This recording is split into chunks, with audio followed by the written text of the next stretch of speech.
Como estão? Tudo bem? Estão todos bem? Isso é muito bom. Bom tê-los aqui em mais um Reflexões. Muito bom tê-los. Muito feliz de vê-los aqui. E hoje a nossa reflexão é um pouquinho diferente, mas faz parte da nossa vida. Faz parte do nosso conhecimento, da nossa sabedoria. Vamos lá? Conhecimento e sabedoria é o tema. Nem sempre o homem culto, bem informado, é sábio. A sabedoria vai além do que se pode aprender nos compêndios. O verdadeiro sábio é aquele que, com os outros, aprendeu a pensar em si. Alia ao que conhece a experiência da vida. Pode-se conhecer muito sem que se seja sábio. O sábio fala muito em poucas palavras. O homem apenas culto gasta muitas palavras para dizer pouco. Infelizmente, as escolas não formam o sábio, o qual se diploma nas experiências de vida no cotidiano. O homem erudito vê, o sábio observa. Muitos dos homens mais sábios do mundo nunca sequer escreveram um livro. O quiz da hora hoje tem 3 perguntinhas. Vamos colecionando as perguntas, hein? Então, nosso quiz da hora, primeira pergunta. O homem culto, bem informado, é sábio?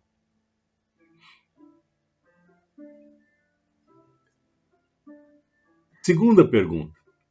Sabedoria se aprende nos livros? E a terceira, qual é o verdadeiro sábio?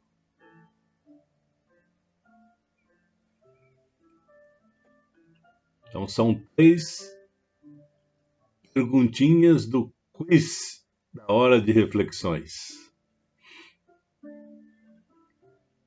Então, meus amigos, minhas amigas,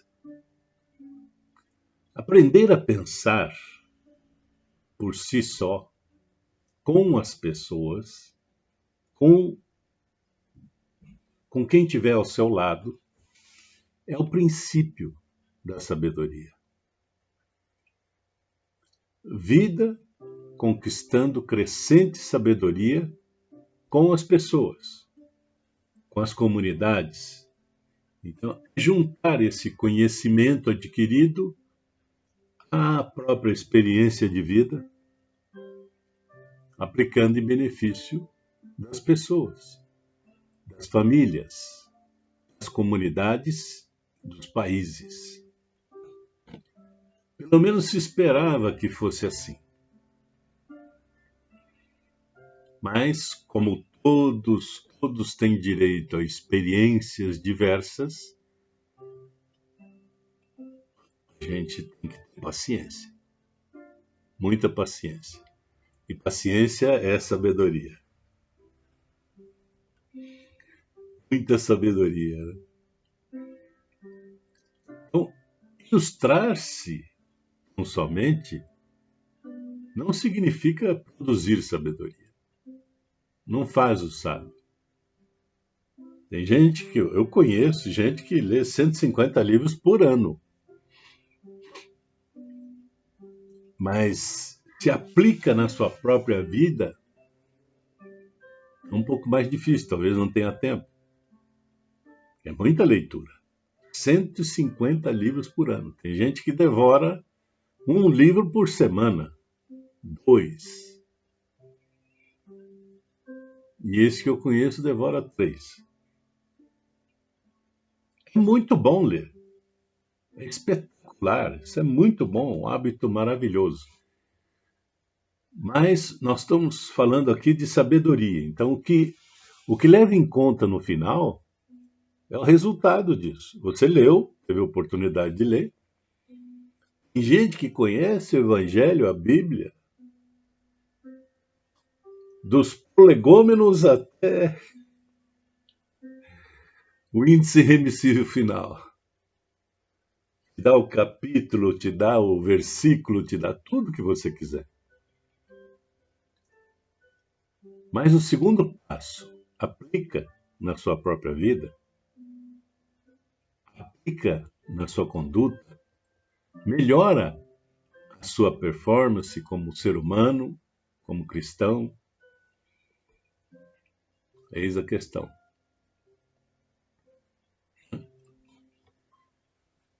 Então, o homem culto, ele fala muito e acaba dizendo pouco.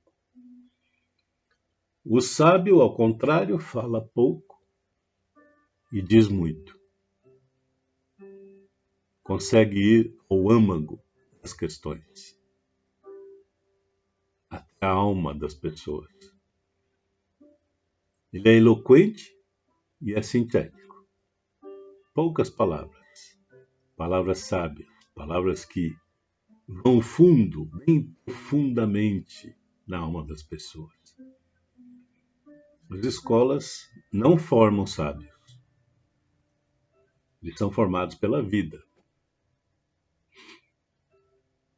A vida forma os sábios. E o conhecimento que ele adquire, né, ele, aliado ao poder do dia a dia,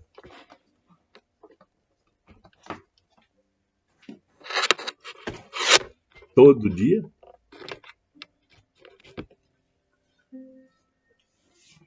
então esse conhecimento aliado, né, ao dia a dia, ele produz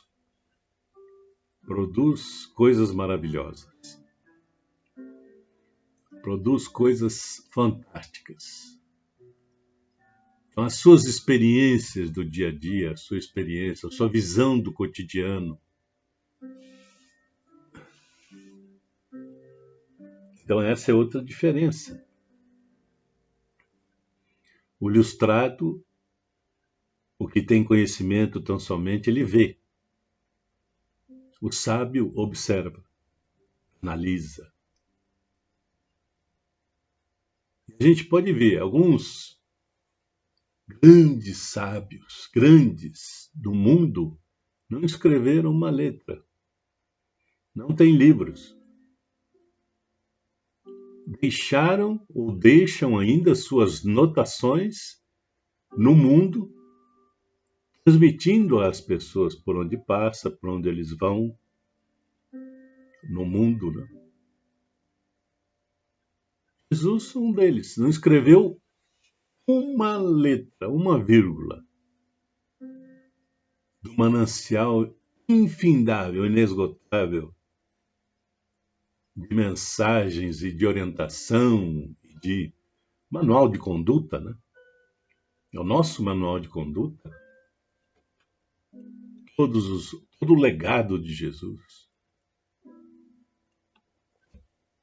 Tanto é que existem escritores americanos e outros europeus que construíram verdadeiros compêndios na gestão, na administração, psicologia, na liderança, baseados em preceitos dele, de Jesus Cristo.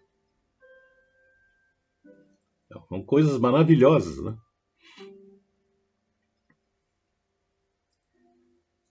Então, Jesus não escreveu uma letra. E deixou um legado, são mais de 2020 anos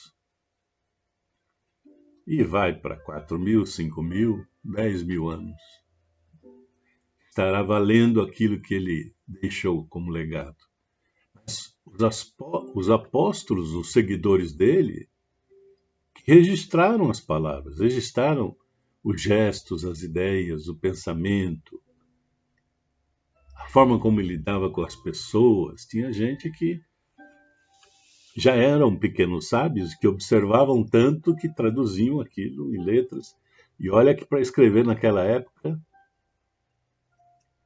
não tinha gravador, não tinha pena, não tinha caneta. Era na talhadeira, no martelinho e na tábua. A forma de dizer. Então não tinha computador, não tinha notebook, nada disso. Então, suas ideias foram transmitidas dessa forma. Muitos outros sábios, muitos outros, como Mahatma Gandhi,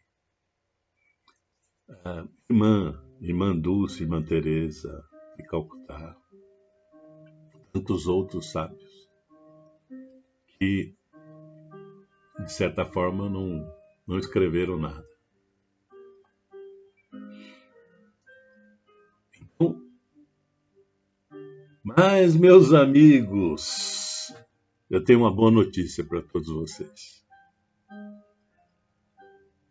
Todos aqui que estão presentes aqui, eu me incluo nisso, todos nós somos sábios.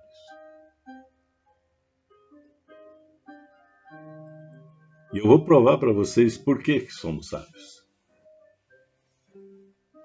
Nós sabemos que conhecimento é saber que um tomate é fruta. De acordo comigo? Todo mundo ok? Tomate é fruta. Nossa sabedoria, e aí vem, revelação do dia, é saber que não se deve usar o tomate em uma salada de frutas. Todos somos sábios. De acordo?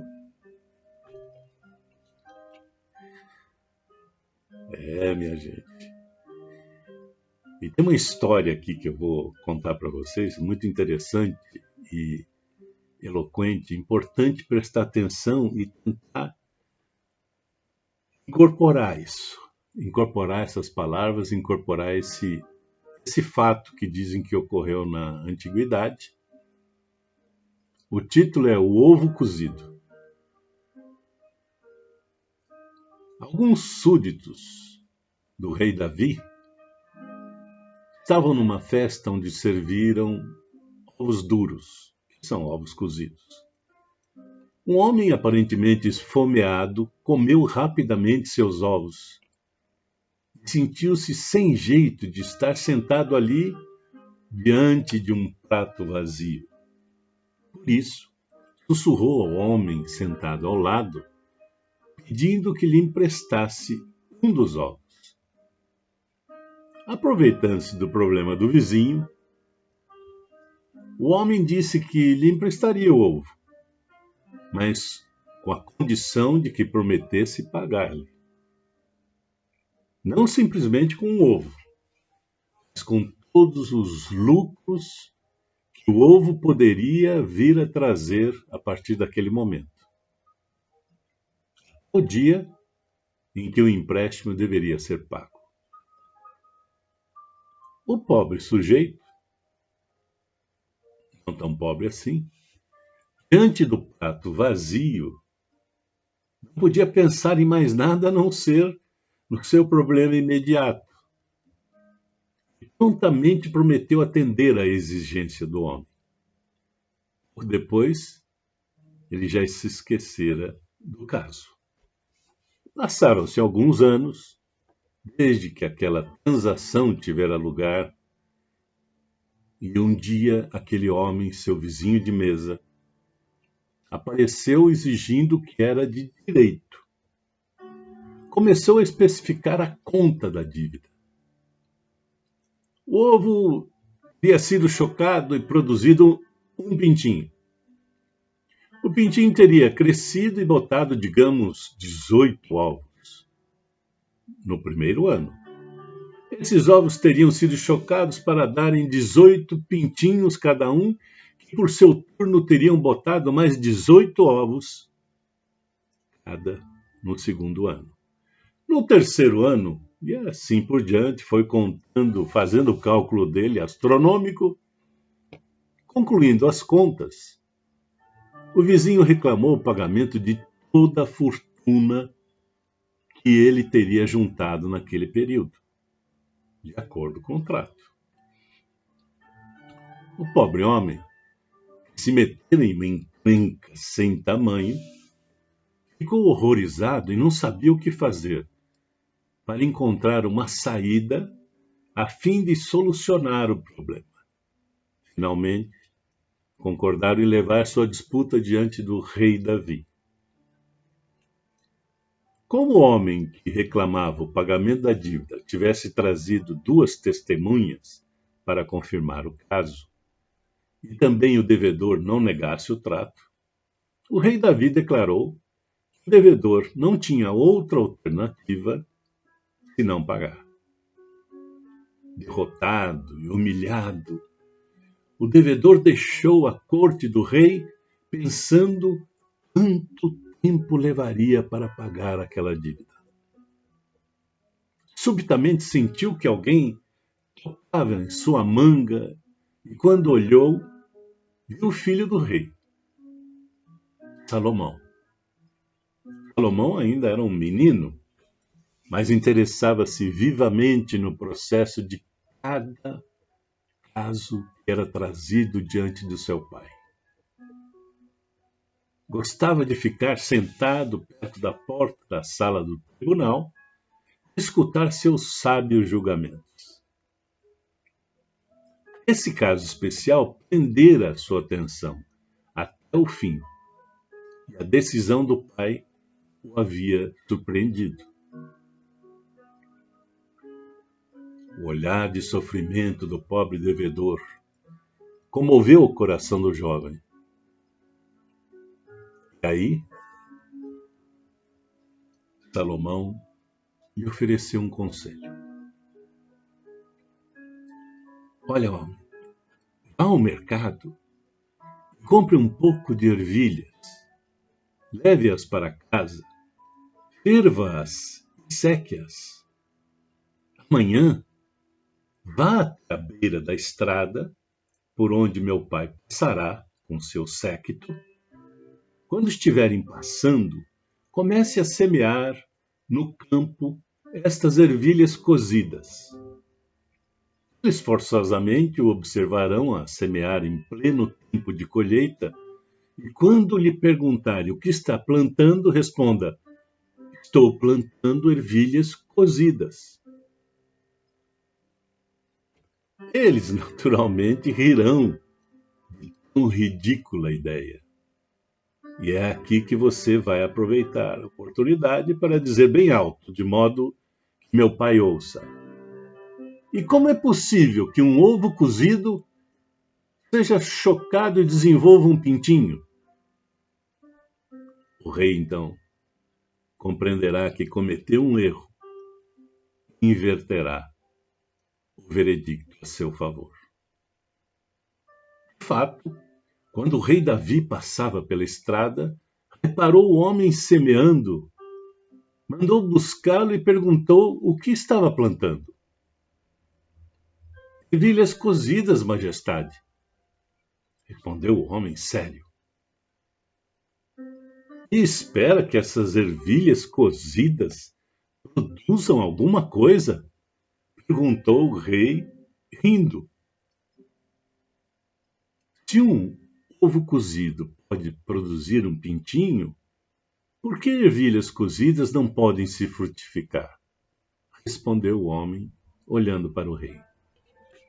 O sorriso se apagou da face do rei.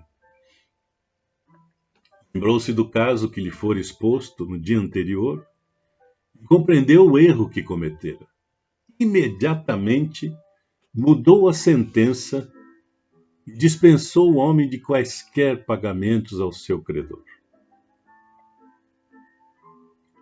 a não ser o valor do ovo que havia sido emprestado. O rei Davi compreendeu que aquele homem simples não podia ter inventado um plano tão inteligente e percebeu que deveria ter sido obra de seu sábio filho, Salomão. Amou mais ainda por isso. O povo admirou a justiça do rei Davi, muito mais a bondade e profunda sabedoria do jovem Salomão, seu futuro rei.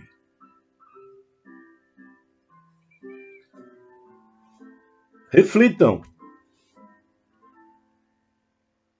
Comam ovos cozidos e também ervilhas cozidas.